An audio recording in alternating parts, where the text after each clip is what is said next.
This session is Refining the Edge, Why Watershed Matters. My name is Pinar Balci. I'm the Senior Advisor with New York City DEP, Bureau of Sustainability, leading the city's MS4 program and also supporting the long-term compliance program, among other initiatives. So it's my pleasure to moderate today's discussion, and we have an outstanding panel. We actually brought Kareem, especially from New Jersey, to help us understand what's going on the the other side of the river. We have Roopesh from New York City DEP, whom most of you know, and I worked with him almost 14 years now. Jennifer is a colleague for a long time from CUNY Grad Center, and Kareem Appell from AECOM. So today's theme is really refining or reframing the resilience with a watershed lens, right? That's what we are going to take a step back from the coastline, take to the watershed, and many utilities in New York, New Jersey, facing water challenges, affordability issues. We are going to talk about that, the water rates, aging infrastructure, and most importantly, constantly changing regulatory pressures, right? That's, we have the PFAS, we have constant decrease, MS4 permit requirements. So what we want to really look today is like, if we take away from that traditional looking at these issues in silos, but rather look at the watershed level and how we can direct our investments when we tie more under an integrated plan. So with that being said, before I jump into the questions that we are going to go over in regards to some strategies that the utilities are looking, academia is looking, private sector is looking, funding is one of those, data modeling, we are going to discuss a bit about that, and I'm going to make sure we leave enough time for you to ask questions because it's a very special panel. So with that being said, I'm going to ask our panelists to introduce themselves for 1 minute. Roopesh, let's kick it off with you. Thank you. Good afternoon, everyone. My name is Roopesh Joshi. I'm the Assistant Commissioner for the Bureau of Sustainability. Would you use the microphone, Roopesh? Sure. Roopesh Joshi. I'm the Assistant Commissioner for the Bureau of Sustainability at DEP. I've been at DEP for about 14 years. I started off at the Bureau of Engineering, Design and Construction. And then after that, I was at the Bureau of Water and Sewer Operations. So I've been with the Bureau of Sustainability, working on our green infrastructure design and construction for about 5 years now. And then, our GI program has moved on for flood reduction as well. So we're working on cloudburst projects right now. And I'm also a project director for the Tibbetts Brook Daylighting Project. It's slightly different than our other green infrastructure projects. It's more of getting a stream, basically unburying a stream that was there before 100 years ago, and then linking it up with Harlem River. So I look forward to speaking with you after this introduction. Thanks. So I'm Jennifer Cherrier. I'm a professor at City University of New York at Brooklyn College. I'm also Associate Director for Integrated Water Research at the Science and Resilience Institute. I moved to New York about 10 years ago, 11 years ago now, but I've been working with the city since then, trying to create actionable science to get science into action. And I also work on nature-based solutions, and yeah, I think that's good for me. Hi, I'm Karen Appell. I'm the climate change lead for AECOM New York Metro. I started out my career working on ecosystem restoration, which is now nature-based solutions, but wasn't called that way back when. And then I just started getting into larger infrastructure projects, and now I focus on mostly flood resiliency for both coastal, riverine, inland, stormwater, all of that, for the New York Metro region and beyond. Hello, I'm Kareem Adeem. I'm from the City of Newark, Department of Water and Sewer Utilities. I'm the director at the City of Newark. Worked for the city about 33 years. Started at the bottom, underground, rose every different management title to get to where I'm currently at. I'm known for doing the impossible, getting things done. Recognizing that when you have the political will, you need to move forward and get things done when the political will is supporting you to get everything you can get done during that time. And when you don't have the political will, I figure if you make relationships in the community will put the pressure on the politicians to make you sure you can get it done, right? Because they see you actually get work done. Not not the government that we know of, right? We look at government, we look at the turnpike or the parkway, we look at any highway and we'll say they've been out there for 30 or 40 years, they're always fixing this highway. And that's what the public see. They see a government that's going to prolong a process. I look at the, we can get it done and we can get it done quicker. Thank you. Thanks, everyone. So I'm going to kick it off with our first question, and I would like to begin this question, which is a foundational question for the panel. From your perspective, what is a watershed-based approach, and how does it really allow us so that traditional site-by-site or siloed infrastructure planning does not? So this is a question for you all. Let's set the stage why we are doing what we are doing at a watershed level rather than the traditional project level. I'll start off. Yeah, Roopesh, you'll kick it off, and then we'll go Jennifer next. So, like I mentioned during my introduction, I lead the design and construction of our green infrastructure. We do have green infrastructure projects that are just site-specific. So, we put green infrastructure on a park or a school or even a NYCHA housing, and it's meant to capture the rainfall that falls in that tributary area within that site. So we do have siloed projects, but ever since our program began, back in 2012, to reduce combined sewer overflows, we have had an area-wide approach where we look at a larger area. So the green infrastructure projects have been, looking at the watershed, the sewer shed level. Our projects have initially ranged from about an area of about 150 acres, about 30 blocks, to our last few projects have grown in size because we've learned a lot. Our contractors have learned a lot. So our areas are, we do project levels at 600 acres of 100 blocks. So we do put in our infrastructure, our distributed assets across a large area through a whole sewer shed. And then I'll talk about this afterwards, but we've advanced our green infrastructure projects not just for combined sewer overflow reductions, but also for flood reductions. And for that, we are targeting not just one local ponding area, but we're targeting a large area-wide, what we're calling a cloudburst hub that I'll get into, but it basically looks at a subcatchment area of a sewer shed. Okay, a little bit more introduction about myself, I suppose. So I'm an oceanographer by training. I study water quality in coastal systems, aquatic systems, groundwater, lake, river, any kind of water that you want. And I would say about 15 years ago when I started working with nature-based solutions, what we used to call green infrastructure, and kind of designing solutions like that, I got really depressed cataloging all the problems of the land-sea interface. And so I crawled up on land to start to think about water, because I'm very passionate about water. And for me, what watershed scale planning is thinking about the whole pipeline, from inland pluvial in New York City. To me, that's inland, right? It's not like further like Minnesota, but just going away from the shore, and thinking about how the water's flowing all along the flow path into the aquatic receiving waters. And it's really important because I used to live in Florida where everything was MS4. I didn't know what MS4 was until I moved to New York and found out about combined sewer overflows. But the aquatic science researchers are so separated from the built environment, and there's like very little connectivity. Anybody, whatever they think they're doing on land, they don't understand that it's affecting the receiving waters, whether it's going through groundwater or surface flows. So for me, it's really important to think about the whole watershed from up elevation all the way down into the aquatic system, and thinking about those ecosystems there.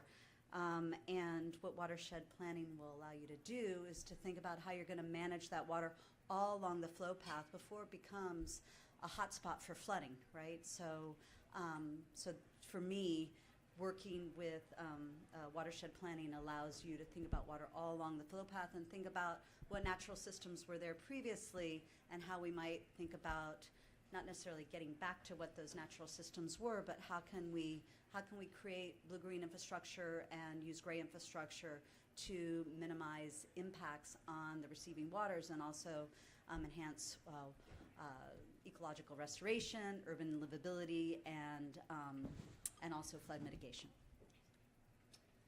So I'll add on to that a bit. I agree.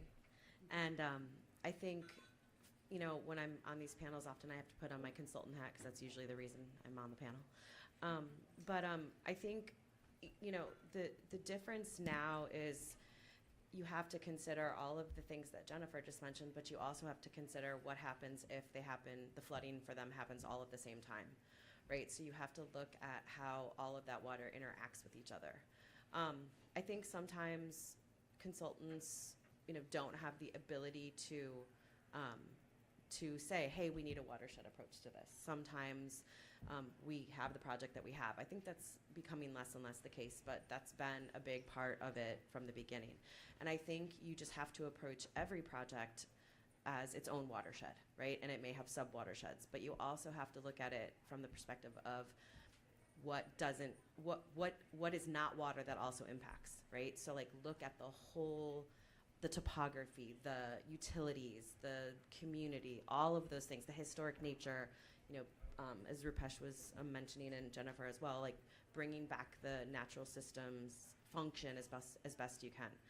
So I think, you know, the layers is what you have to consider, if that's one answer. Thank you. I look at the watershed or shoreshed approaches, making sure everybody's involved. A lot of times we're only looking for a single project. You know, in the city, we're looking to bring development, right? Development just be on their own island at times, and we forget about them. We let them do things they shouldn't do until it's a rain event, until something happens, and water goes different ways. So I think bringing them forward to the table, but having consultants that work with you, right? We have a lot of studies to look at these studies and say what's the impact on some stuff that we need to do now, right? Also, having not a one-size-fit-all design, but making sure that people can't opt out of stormwater management. People can't opt out of putting in GI on new development. I think we lose that. Working with the school system, working with the housing authorities, working with our county and state and federal agencies. However, in those towns that may border a city like Newark, Newark is the third oldest major city in the country, right? Most of us don't know that.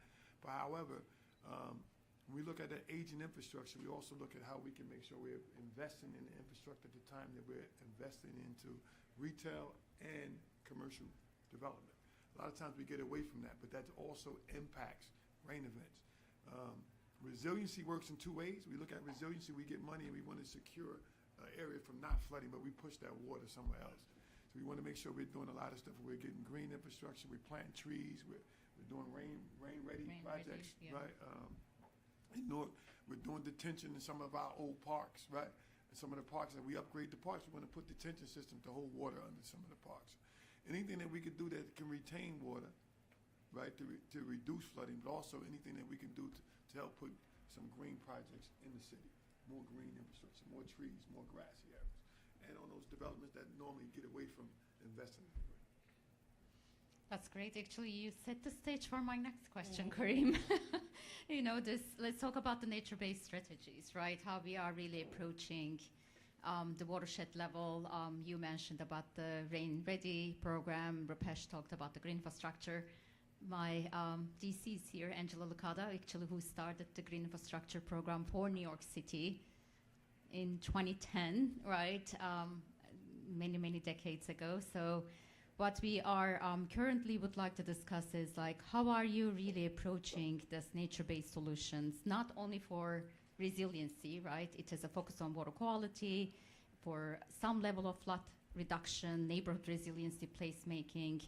So would you give us some examples, right? What is covered under the Rain Ready program? I want to start with you.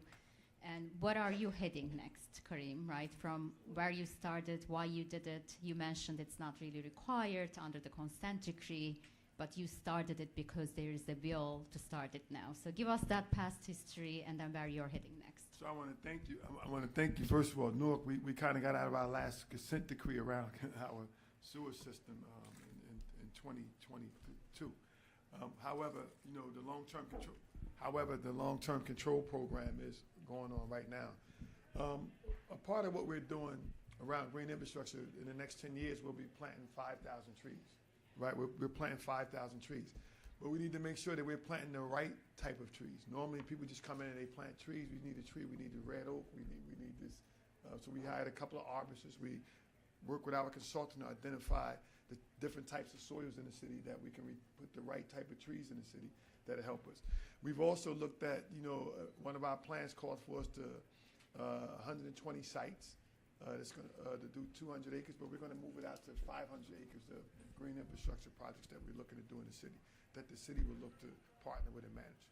We also looked at, again, I always say partnerships, right? As we build a new school, we want to make sure that these new schools that we're building, that we're putting green infrastructure around it.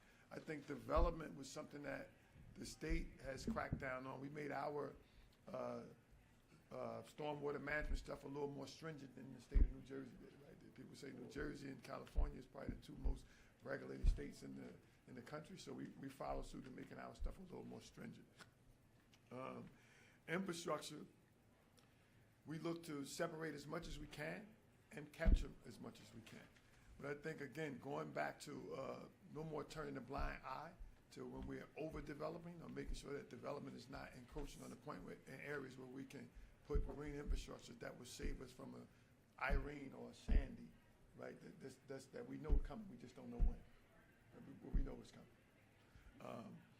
My next project is to continue to upgrade a old infrastructure, to continue to build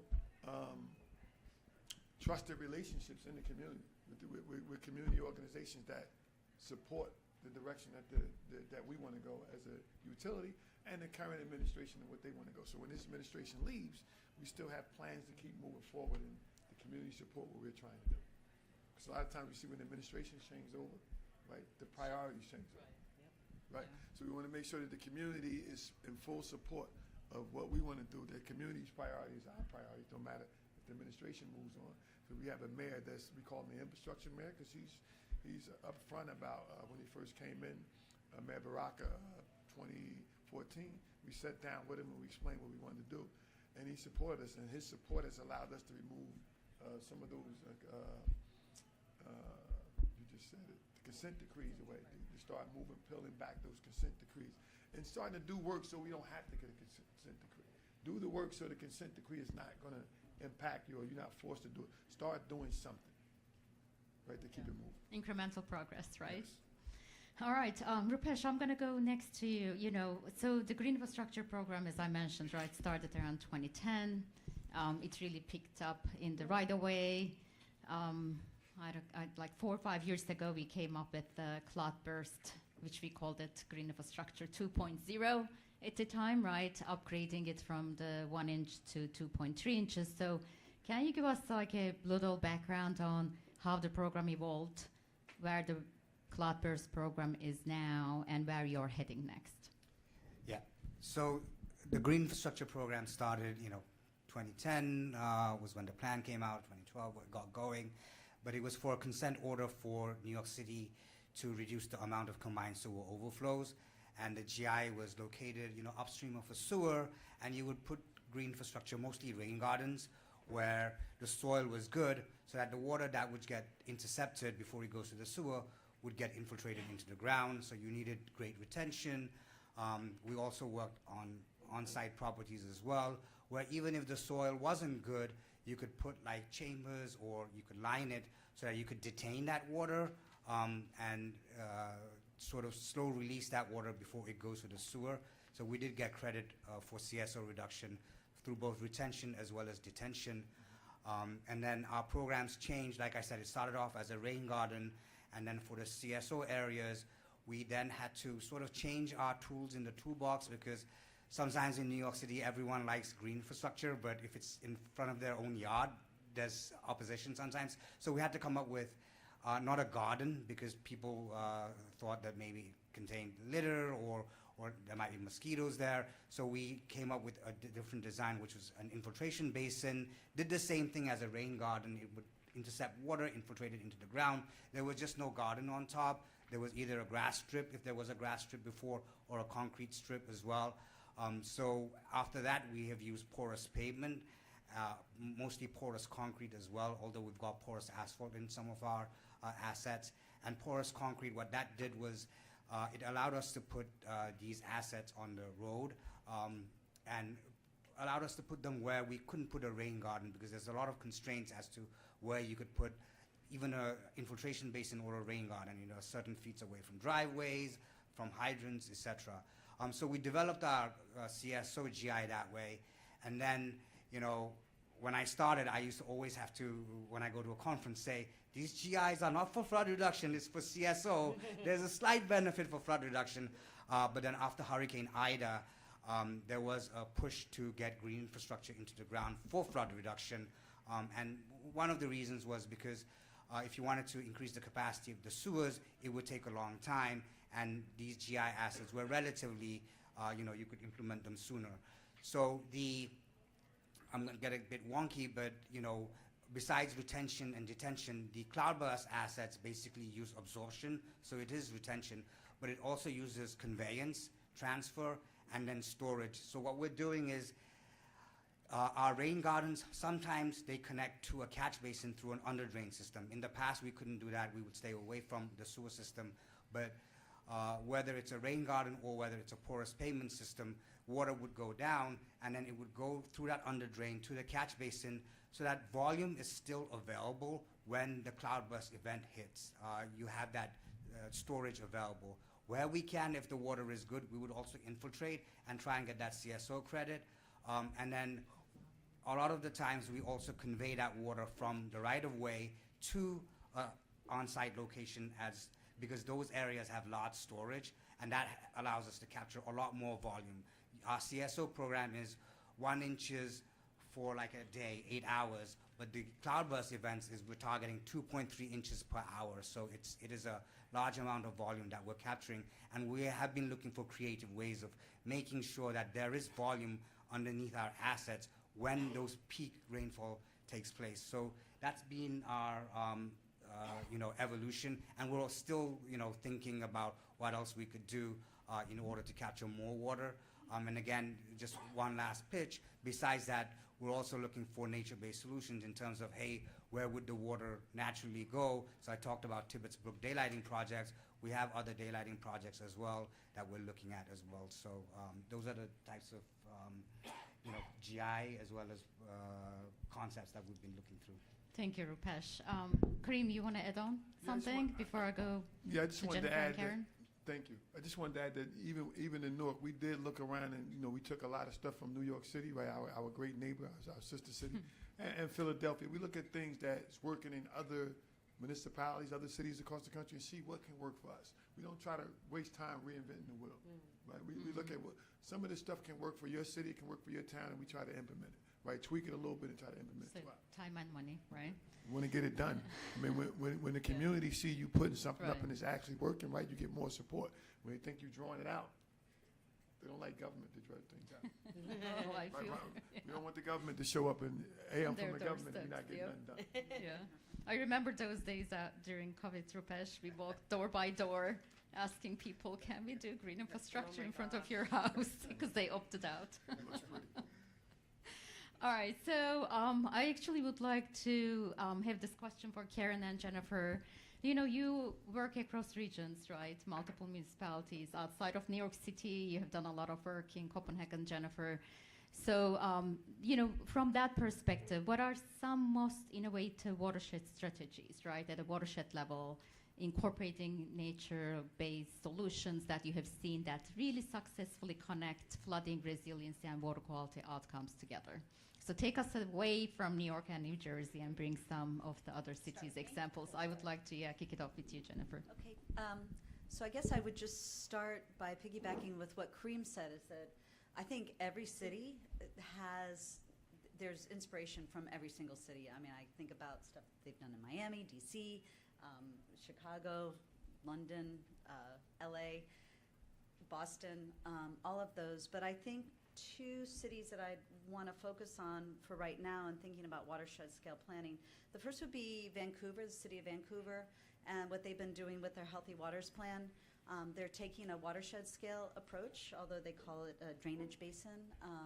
And they have a 50-year strategy to guide growth so that they can replace their aging infrastructure and also implement nature-based solutions or green infrastructure to treat the stormwater along the flow path so that they can mitigate pollutant loading.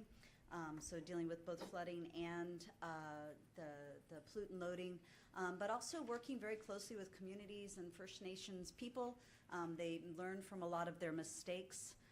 They have kind of a three-point approach that they do. This is very simple. They start with planning, where they first develop drainage basin characterization maps, or they call them gestalt maps, where you can really get a sense for what that particular watershed looks like in terms of, where the vulnerable communities are, what the flooding looks like, whether it's coastal surge or whether it's pluvial flooding or compound flooding in between, which of course we have here in New York City with spades, because that's what you had said as well, and thinking about how the water is moving in both ways. Thinking about opportunities and the different agencies that are working in a particular space so that they can leverage that funding. And there's lots that they're doing with that, but they call them gestalt maps. But it's been super helpful. We've been using that with some of the work that we've been doing. Then they have the second stage, which is, phase 2, where it's kind of the do stage, where they're going to implement everything. But really importantly, too, they're going to be doing very close monitoring of those interventions that they put in so that there can be adaptive management, because what we're going to be facing in the future, we've developed all over cities during a period of climate instability over the last 100 years. But like Luca Liortsen says in Copenhagen, it's like trying to build a bridge between Copenhagen and Sweden, but Copenhagen's always moving. So that's what we're dealing with climate resiliency. And so, monitoring these interventions that are going in is going to be really important, and I'll get more into that when we talk about the data and the modeling. And then also learning from what it is that they've, from their monitoring and interactions with communities and how they've collaborated with different agencies. So that's one city I'd like to put forward. The other one would be Copenhagen. I'm the lead academic person working between both cities, Copenhagen and New York City. New York City's had a collaboration with Copenhagen for 10 years. I wasn't there for the very beginning for a lot of it. But there's a lot of inspiration to take from Copenhagen as well. And I think the thing that inspires me with them is just their blue-green infrastructure network plans, where they're conveying, it's gray and green, and they're conveying the systems from point A to point B, and thinking about how they're going to be trading the water along that, combined with urban renewal and enhancing that urban livability, and really spending a lot of time with those communities before they put those systems in place. And then of course there's a lot that that Copenhagen's learning from New York City. They're just starting to wake up to coastal surges and how they're going to deal with that. So those would be my two exciting innovation strategies, was Vancouver and Copenhagen, but plus all the other exciting stuff that every city's doing. Yeah, because knowledge exchange is absolutely critical. No need to recreate the wheel. So, can you guys hear me? Yeah. So I don't know how innovative it is, because a lot of different cities are doing it, but kind of similar to what Jennifer was saying, these integrated flood management projects, or North Carolina has one that we've worked on called the Flood Resiliency Blueprint. And there's a planning, creating, implementing, using phase, but what I wanted to focus on to talk about today is that creating phase. So you do the planning, like Jennifer just talked about, and New York City DEP is doing this in a way with stormwater management as well, and across all of their bureaus. But you have to take all the data, right? And I think it's been, I'm a proponent of AI, and then I also scares me. But I think using the machine learning and using the AI to help us integrate, compile, compare that data has really helped decision makers prioritize, determine where high-risk areas are. That's something that New York City did. And I think it's really important that these tools are then able to be updated, right? Because there was just a lot of updating recently of a lot of the the different data that, because of how old it was to kind of meet our current climate change trajectory. And I think it's really important that these tools these dashboards, these online, tools, whatever they are open and created so that new data can be integrated as it comes.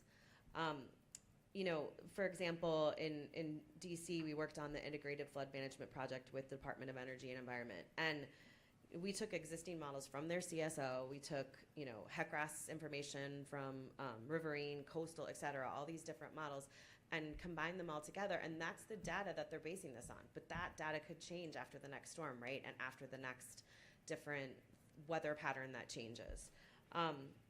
Out of a lot of these online tools are coming these management plans. DC is doing 12 floodshed management plans. So there's your watershed-based approach, right? You look at the whole thing together, and then you break out what you need to.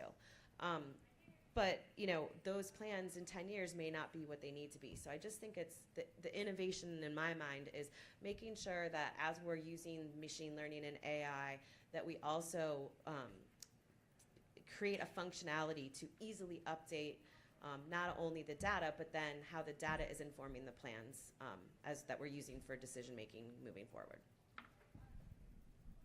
That's a really good point, Karen. And actually, it's very relevant to our next question on data modeling and measuring, monitoring, as Jennifer mentioned. So over the last decade, right, we are seeing a major shift on, you mentioned, Karen, on the AI, the modeling, the sensors, real-time data measurement. New York City already actually invested a lot on their modeling efforts over several decades, right? The ICM model, the water quality models. We implemented sensors. We started flood mapping several years ago before IDA came in. That map is available publicly. Karen mentioned about, creating those tools are not enough, but we have to keep updating them with the new data. So going back to the question that I would like to ask, using the technology alone doesn't really improve resilience. Actually, we use them to inform the investment and policy decisions and update them, right, regularly. So the first question is, Jennifer, how can monitoring and data modeling helps us, right, based on the work that you have done, where to invest, how to quantify the benefits of this watershed-based strategies? Okay, I thought Roopesh was going to go first. We can shift if you want. Why don't you go first? Sure. Yeah. So we've used FloodNet sensors, etc. And I know there was a talk just before this one where our Bureau of Water Sewer Operations gave it as well. But we use FloodNet sensors. Basically, now we could track in real time what the flood, what the depth is. It allows us to, allows our Bureau of Water and Sewer Operations to go out to the site real time if you do find that the water level is starting to rise in some areas. Our sewer group, they've also put in sensors in their sewers as well, so you could use both at the same time, both above ground and underground. So, if your sewer is empty but you're starting to get a water level rise on the surface, that means water's not going in or catch basin is blocked. So we're going to be using these tools even in our cloudburst as well. Once we implement cloudburst, we're going to put FloodNet sensors and see what effect our cloudburst assets are having. And again, this cloudburst, although it's a passive system, it's a little bit more complicated than our regular GI. Water goes to the catch basin. If the catch basin becomes full, there's a backflow preventer that closes. And it has to be, timed properly. So the FloodNet sensors or any other type of sensors will allow us to see the effectiveness of our cloudburst assets and learn from them, and maybe pre-car design is needed. We just finished a cloudburst pilot about a year ago. We reached substantial completion. It's in Anaicha Housing, South Jamaica houses, where we have a depressed basketball court, so that allows water to be captured if it needs to, because there's storage underneath as well. We're putting in a sensor, in a manhole close by there as well, just to see how much volume of water is being captured, whether water is actually going into where it needs to go. So these sensors and measuring capabilities do help, and then the modeling as well. Our whole cloudburst program was based upon the stormwater resiliency model, where we looked at, hey, the future 10-year storm, the 2.3 inches per hour. We modeled it. Where are the flooding hotspots? Where is it just nuisance flooding? Where is it moderate flooding? Where is it, where do we need to prioritize because it's deep and contiguous flooding as well? And again, in terms of the watershed strategy, yes, you find blue spots here, dark blue spots here, meaning more flooding. And then we're trying to look at area-wide where we could have a system that captures all of that. And one thing we've also learned is, if there's flooding at a certain location, the solution may be slightly upstream, and then it won't flood downstream. So we're looking at all of that in terms of modeling, and that's been very useful. Our basic foundation, actually. All right, next, Jennifer, 2 minutes. Yeah, 2 minutes. We have to keep moving. Yeah. A lot of what I was going to say has been said, which is fine. But I think that we're moving into a place where there is absolutely big data now, and I think that we're going to be needing to think about pre-assessment and post-assessment of the interventions that we're putting in, and so that's going to be really critical. And we're also going to need to have research frameworks that the assessment's going to be the umbrella under which the assessment's going to be done under, so that we're confident that we're not comparing apples and grapefruits and watermelons. So we need to have some sort of consistency there. But in terms of the data management, we're going to have dashboards where we can ingest the data. We can understand how the system is working. We can adapt the systems if they're not working at peak performance, and then we're going to have the post-assessment data. And it's always going to be tweaked, and I think that this is a good use for machine learning, a positive way. But that's where things are going, and there's no other way we're going to be able to handle the data. And it's not just biophysical data that we need to be ingesting. We also need to be ingesting the social technical data and have ways to be able to capture information from communities in real time and start to integrate it all together. So there can be one huge dashboard. And I think that those types of dashboards can then also help managers and politicians, because it can spit out graphics and the data in a way that can be understood by the public at large, or to communicate across agencies or up, or whichever direction you want to go in. All right, great. So, of course, none of these programs that we've been discussing, right, the nature-based strategies, the data, the tools, cannot really move forward without funding. So we have to talk about money now, and how you are really tackling the issue of affordability, the balancing these competing needs, aging infrastructure, as I talked at the beginning of the panel opening. So this question is really for Kareem. What are some possible funding mechanisms? We talked about the bit during the break that you are looking into helping to scale up your investments, right, in New Jersey. We would like to hear about your idea on the stormwater utility fee and some other initiatives that you are taking. And then I'm going to go to Roopesh after that. A nice step would be to continue to lobby Congress to do another bipartisan infrastructure bill, right? So we can move forward and use some of that money. But in New Jersey, maybe between 2018 and 2021, we did a stormwater utility study. The state actually passed the ordinance where they didn't have one that said you couldn't have a stormwater utility. So we did the study, and then right behind us, after our study was released, the state adopted where we can do a stormwater utility. In New Jersey, there's only one stormwater utility. New Brunswick is the first one in the state that went online. We didn't at the time. However, we think, not like New York, we have a lot of, the city of Newark is, a third of the city of Newark is tax exempt, but we have a third of our land is controlled by government. You got a lot of government buildings, highways, that contribute to our wastewater and stormwater systems, especially the combined overflow. So we're looking at a stormwater utility to push this, to separate our budget for just stormwater, but get away from the single-family homes paying, they pay the heavy burden now on the stormwater in the combined sewer. We're looking for those parking lots and those other utilities and institutions around the city to pay their fair share. Whether it's the state, whether it's our school system, whether it's our colleges and universities, or just those normal parking lot owners that have a lot of land that contributes much water to our system that overwhelms our system.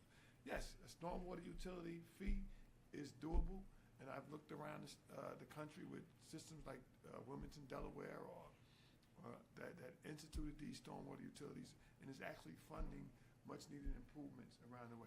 We still do the traditional stuff, go to the state revolving loan fund, or look at which we call the iBank in New Jersey. We're still looking at any type of federal or state grant, but however, we do think a stormwater utility would shift money just around managing stormwater. We really need it. All right. Roopesh, you want to go next? Thanks. Our green infrastructure is basically funded mostly by city funds. It's based upon what we collect from our water bills, utility funds. But then again, within our agency itself, we're competing with various agencies. We have applied for a number of grants for our green infrastructure projects. We did win a huge amount of grants from the federal government, through the BRIC grants. 50 million for each hubs, not all of them, but we had 100 million that was awarded. But again, once the new government, federal government came, President Trump's administration took all the BRIC grants away. There was a lawsuit. We won that, but we're still not certain that that money's come back. There is a BRIC grant that's been reestablished. There's different, means of selections. So we're not 100% sure if the BRIC grants that we won, it's coming back to us. We could still apply for more BRIC grants, and we'll continue to do that. There are other grants that we've won as well. Community Development Block Grants, CDBG, that's federal government through the HUD. Our CloudWest projects, one of them, is working through that grant. There are state grants as well through the EFC that our projects have won, as well as from DEC as well, the Water Quality Improvement Program, and then the Green Innovation Grant Program as well. So, about 5 to 10 million we're getting through those state grants as well. So again, we're trying to make use of all the grants that are available. Our recent announcement was made for Homecrest. Mayor Mamdani's administration provided a huge amount of funds for construction, but that program started off through the HMGP grant. That was a federal grant for design. So, these grant programs are there, and we've been making full use of them as much as we can, and we're applying. There's a huge support within the agency as well to apply as much as possible. It's a lot of work, and even after you get the grant, it's a lot of work afterwards as well. But again, we're doing our best to get as much federal and state money as possible to supplement what we're getting from the city. All right, thank you. We have, I think, 5 minutes left. And you want to add something, Kareem, before we open up the... Yeah, Yes, go ahead. Okay, I'm sorry. Yes, and Roopesh, I just want to admit that those BRIC grants are wonderful, right? I was happy when you guys won the case because the federal government released our money too, right? We apply for BRIC grants every year to do projects, so they come in. And we have our normal municipality, government infrastructure. The Barack administration puts money to the side, everywhere from the utility to do green infrastructure or wastewater, stormwater projects. We're still doing that. But I do think, the federal government role and, the bipartisan infrastructure bill, that was huge for us. It was the biggest one in my lifetime. I hope we can get another one. Because we were able to do some projects, but we didn't receive any of that money around the lead program. But we try to, go after that money around the combined sewer overflows and our wastewater and stormwater program. So, yes. All right, great. So before I go to the audience for the Q&A, can you just give me 1 minute of your reflection just to close it off? Me? No, Yeah. We'll start with Roopesh. Yeah. Oh. Reflection, just some lessons learned as well, 1 minute each. Yep, you can stop me when I go Not over even time. 30 seconds. Just lessons learned, just that people should realize, communities out there, that if we're not working outside your block, it doesn't mean we're not solving the problems right there. Because just recently too, it happened to me where it was like, oh, you're not putting porous pavement outside my house. Yeah. You're not going to treat stormwater. You're not going to manage stormwater there. But that's not true. We could solve the problem upstream, but the actual benefits could be downstream. So for me, I think a take-home message is that the challenges are large and they're absolutely going to require working across sectors. And to work across sectors, it can't be episodic. It has to be sustained collaboration. There's a lot that universities can offer, innovation engines and also workforce training. But one of the things that is a challenge with universities is that we go slow, but that's also a positive because we can help keep things on track and help the cities align the research priorities and align our research with that. So I think working across sectors, having it be sustained, being tenacious, being generous, and building trust. Trust takes a long time to get to be able to work across sectors, across agencies, across disciplines, and so tenacity, trust, and also I think the last thing I want to say is that I think that there's really a need for demonstration projects from soup to nuts, from the innovation, putting it into the ground, to the demonstration, to monitoring it, to looking to see how it can be used for adaptive management. I'll be really quick. I have like 3 different things I'd like to say, but I won't. I'm going to say once you're in construction, it's not what you think. It's not what you think it's going to be. Part of the time people don't believe the project's actually going to happen because of funding, or they just think it's too big or whatever. The utilities are always a constraint, and they're never what you think they are. They're always different underground. Private property owners, landowners, all have these different ideas and pieces. And so I think prior to construction, you need to do more with all of these constraints. I also think, during construction, it takes a long time. And so the more we can learn from these construction projects and then implement them in pilot projects that can get done faster, the better off we'll be. I'm just going to say build trust. Trust in the community, right? You build the trust and get things done. Small projects, right? The community trusts you. They're going to stand behind you, and the political will help you move stuff forward. Continue to build trust. We overlook that. Trust with any agency, trust with your community, all those partners, you got to have some type of trust. That was a great ending, Kareem. Yeah, right. Like build trust, keep doing, and push the boundaries, right? Do the better work. So thank you for a really thoughtful discussion. Please give a round of applause. And we started 3 minutes late, so I'm gonna take that time back for questions. Any questions?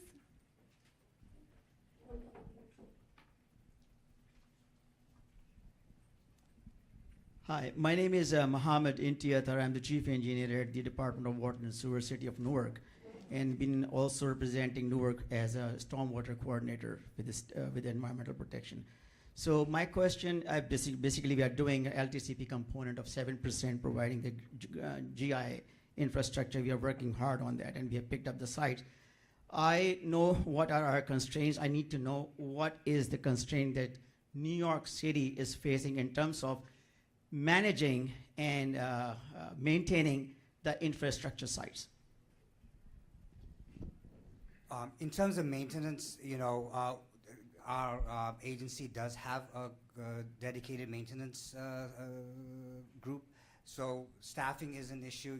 We might not get the full new needs. We may need more people than we have. So that's one thing. And then number 2 is also, we haven't needed to do that yet, but as our infrastructure ages, some of our old infrastructure in the on-site properties are going to be 10 years old. We would need to start cleaning those subsurface areas. And so you would need a separate contract for those. And again, getting the contract, you need the funding for that. And then number 3, we put in a lot of porous pavement recently, and we're going to put in more. And who's going to, it's out on the street, so we're looking at whether DOT does it, or whether DEP does it, or whether sanitation does it. What makes the most sense. But then there's again the funding issue. All the agencies are willing to do it as long as we get the new needs. So I'll leave it there. Yeah, one thing that I want to add on that, right? the assets are distributed, so the maintenance also needs to be taught as a distributed responsibility. So I think Angela is here and can speak it more, but the DEP had done a workforce development contract with community-based organizations, which goes back to what Kareem actually pointed out, building the trust with community, right? Like if we can really get outside of our everything has to be centralized mindset, but go to how we build that relationship with the community and engage them in that maintenance, I think that's the next generation of the maintenance dilemma that we are gonna solve, right? It's not proven yet, so but it's a good step in the right direction, that we are getting out of like no funding, no staffing, no nothing, so let's not build approach to how can we really make an incremental improvement on the maintenance. So I just want to point out that, yeah.